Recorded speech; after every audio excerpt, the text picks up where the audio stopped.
दोस्तों, आज मैं पुनः जो हमारा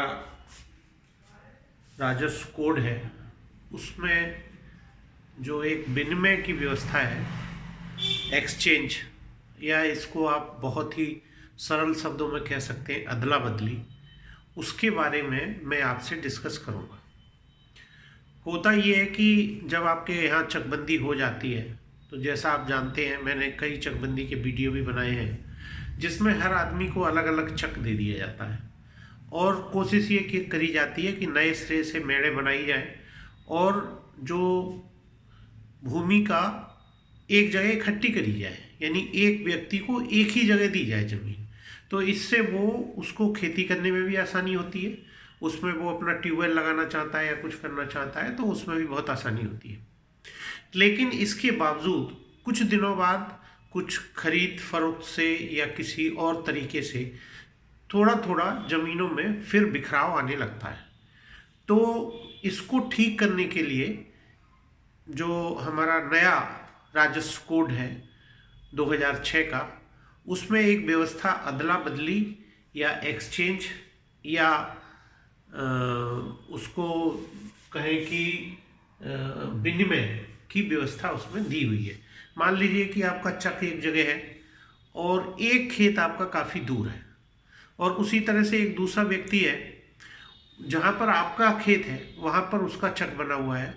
और अगर आपका वो जो अकेला खेत है वो उसको दे दिया जाए तो उसको भी आसानी हो जाएगी, और उसका एक जो अलग आपके पास जो खेत है वो आपको दे दिया जाए तो आपको भी खेती करने में आसानी हो जाएगी। तो इस तरह से आप ये जो दो अलग अलग दूर दूर के जो आपके खेत हैं उनको आप बदल सकते हैं, और ये सुविधा जो हमारा आरसी यूपीआरसी है 2006 उसमें व्यवस्था दी हुई है। तो ये धारा है, इस धारा है 101, और ये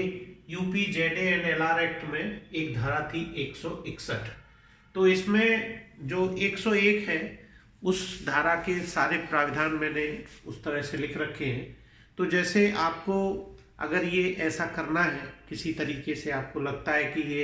एक्सचेंज हम कर लें, अदला बदली की खेत की कर लें तो हमें आसानी हो जाएगी, तो आपको सबसे पहला जो धारा 101 की उपधारा 1 है उसमें आपको उप जिलाधिकारी की पूर्व अनुमति बहुत आवश्यक है। यानी पहले ही आपको प्रायर अनुमति लिखित में लेनी होगी, वो ऐसे नहीं है, मतलब आप बाकायदे एक एप्लीकेशन देंगे और उसमें आप एप्लीकेशन में दोनों लोग जो एक्सचेंज करना चाहते हैं उनके साइन होंगे, वो दोनों कहेंगे कि साहब हमें ऐसे ऐसे है और हम ये करना चाहते हैं, तो आपको प्रायर परमिशन एसडीओ अगर समझता है, यानी उप जिलाधिकारी समझता है कि इससे इनको फायदा होगा तो वो उसको दे सकता है। तो ये जो है इसमें सबसे अच्छी बात ये है कि भूमदर दो भूमदर भी आपस में कर सकते हैं, और यहाँ तक कि ग्राम समाज की जमीन है, यानी जिसको भूमि प्रबंधक समिति देख रही है, वो भी जो सार्वजनिक उपयोग की जमीनें हैं जैसे कि आपका खलिहान, चरागाह, तालाब है, जो धारा 59 में उत्तर प्रदेश जो 2006 का कोड है उसकी धारा 59 में भी जिनका वर्णन है, उनसे भी आप उनको एक्सचेंज कर सकते हो। तो अब हम देखते हैं कि इनके आधार क्या है, किस आधार पर आपको अनुमति दी जाएगी उप जिलाधिकारी द्वारा। तो ये सेक्शन 101(2) में दिए हुए हैं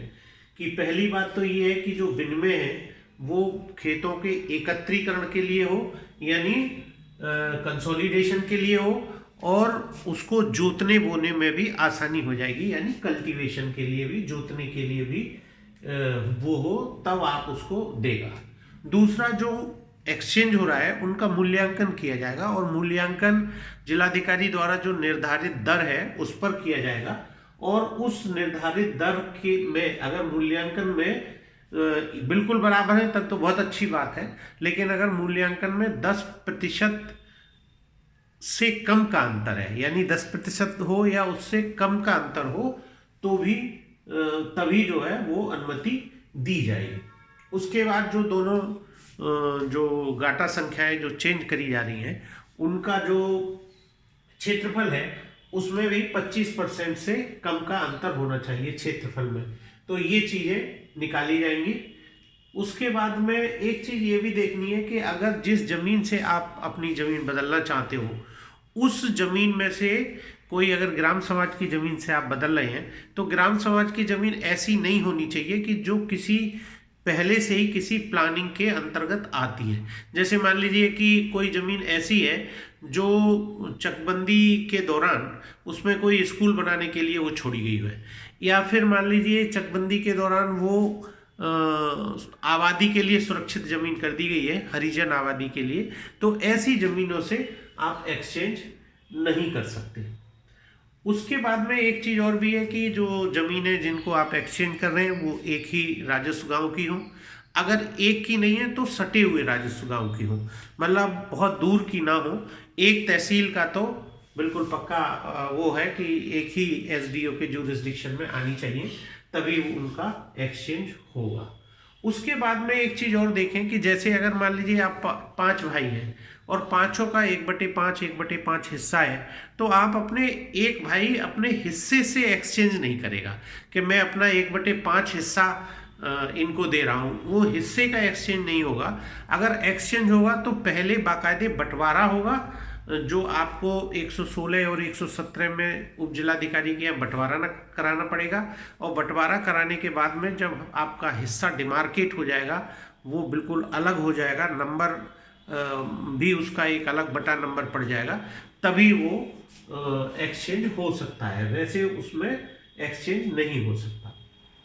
उसके बाद में जो 101(4) में है, जब एक्सचेंज हो जाता है तो उस पर जो रजिस्ट्रेशन एक्ट की धारा 1908, रजिस्ट्रेशन एक्ट 1908 उस पर लागू नहीं होगा। इसका मतलब ये होता है कि आपको फिर उसका पुनः रजिस्ट्रेशन कराने की आवश्यकता नहीं है, यानी आपको उस पर स्टाम्प और रजिस्ट्रेशन शुल्क उसका नहीं देना होगा। वो न्यायालय से ही, उप जिलाधिकारी न्यायालय से ही एक डिक्री बन जाएगी, और जो डिक्री के आधार पर खतौनी में आपका नाम उस तरह से चढ़ जाएंगे।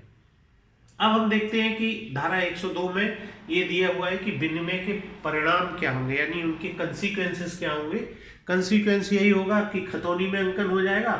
और पूर्व के अधिकार यथावत रहेंगे, यानी जो जिन जमीनों पर एक्सचेंज आप कर रहे हैं, तो जो जिस तरह का जो खातेदार है, वो खातेदार का अधिकार वैसा ही रहेगा। जैसे मान लीजिए अगर कोई खातेदार असंक्रमणीय भूमि दर है, तो उसको जो जमीन मिलेगी वो असंक्रमणीय भूमि दर के अनुसार ही मिलेगी। और उसी तरह से अगर आप लोकल बॉडी से यानी भूमि प्रबंधक समिति से एक्सचेंज कर रहे हैं, तो आपके अधिकार दोनों के वही रहेंगे। आप जो एक व्यक्ति जो एक्सचेंज कर रहा है, अगर वो भूमि दर है, संक्रमणीय भूमि दर है, तो उसको जो जमीन मिलेगी वो संक्रमणीय भूमि दर की हो जाएगी, और जो भूमि प्रबंधक समिति को जो मिलेगी, तो वो अगर खलिहान है तो खलिहान ही में परिवर्तित हो जाएगी, तालाब है तो तालाब में परिवर्तित हो जाएगी, यानी पूर्व के अधिकार यथावत रहेंगे। उसी तरह से उनका जो भू राजस्व है, वो भू राजस्व भी बिल्कुल वैसा का वैसा रहेगा। प्रक्रिया इसकी जो रूल 101 और 102 में दिए हुए हैं, तो आपको प्रार्थना पत्र देना होगा जिलाधिकारी के न्यायालय में, और प्रार्थना पत्र के साथ जो सपोर्टिंग डॉक्यूमेंट्स हैं, जैसे उसका खसरा, खतौनी, ये नक्शे की एक कॉपी, एक्सट्रैक्ट, वो आपको लगा करके वहाँ देने होंगे। और जो एप्लीकेशन है उसमें जो लोग एक्सचेंज कर रहे हैं उनका पूरा विवरण होगा, जिन जमीनों का एक्सचेंज किया जा रहा है वो जमीनों का पूरा विवरण होगा। इसी तरह से अगर मान लीजिए आप ग्राम पंचायत की जमीन से, यानी जिसका प्रबंधन भूमि प्रबंधक समिति के हाथ में है, उससे अगर आप बदल रहे हैं, तो आपको भूमि प्रबंधक समिति का एक प्रस्ताव कराना पड़ेगा, और उस प्रस्ताव की कॉपी भी आप जो अपना एक्सचेंज के लिए उप जिलाधिकारी के यहाँ डाल रहे हैं, तो उसके साथ में आपको अंकन कर, उसके साथ नत्थी करके वो देनी पड़ेगी। उसके बाद में ये एप्लीकेशन आ जाएगी, तो एप्लीकेशन में उप जिलाधिकारी अगर देखता है कि उसमें जांच कराने की आवश्यकता है, जांच भी करा सकता है, साथ ही साथ उसमें से वो नोटिस निर्गत करेगा। जो स्टेक होल्डर्स हैं, यानी जो भी 2 खातेदार हैं अगर, तो उनको करेगा, दोनों को, संबंधित एलएमसी को अध्यक्ष को करेगा, और उसी तरह से अगर मान लीजिए कि एक LMC ही एक तरफ है तो उसको करेगा, लेखपाल को बुलाएगा, बाकायदे जो उनको अपनी जांच करनी है वो करेंगे, और नोटिस निर्गत करने के बाद में अगर कोई आपत्ति आती है तो उस आपत्ति को जिलाधिकारी को सुनना होगा, और उसके बाद में मेरिट के आधार पर उसको अपना आदेश कर देना है। और आदेश करने के बाद में अगर मान लीजिए वो एक्सचेंज अलाउ करता है, तब जो है फिर उसके खतौनी में भी अंकन होगा उसके आदेश का, और बाकायदे जो भी मतलब टाइटल है वो उसी तरह से चेंज हो जाएगा। तो इस तरह से ये एक बहुत अच्छी सुविधा है मेरी समझ में, कि अगर कहीं कहीं कभी कभी ऐसा होता है कि आपको बहुत ही आवश्यक हो जाता है कि किसी ग्राम समाज की ज़मीन से भी एक्सचेंज करने के लिए, जिससे मान लीजिए पब्लिक को सुविधा हो जाए, कहीं पर कोई चक रोड इस तरह का आपको बनाना है या जहाँ पे दिक्कत आ रही है, तो ये धारा हमारे बहुत काम आती है। धन्यवाद।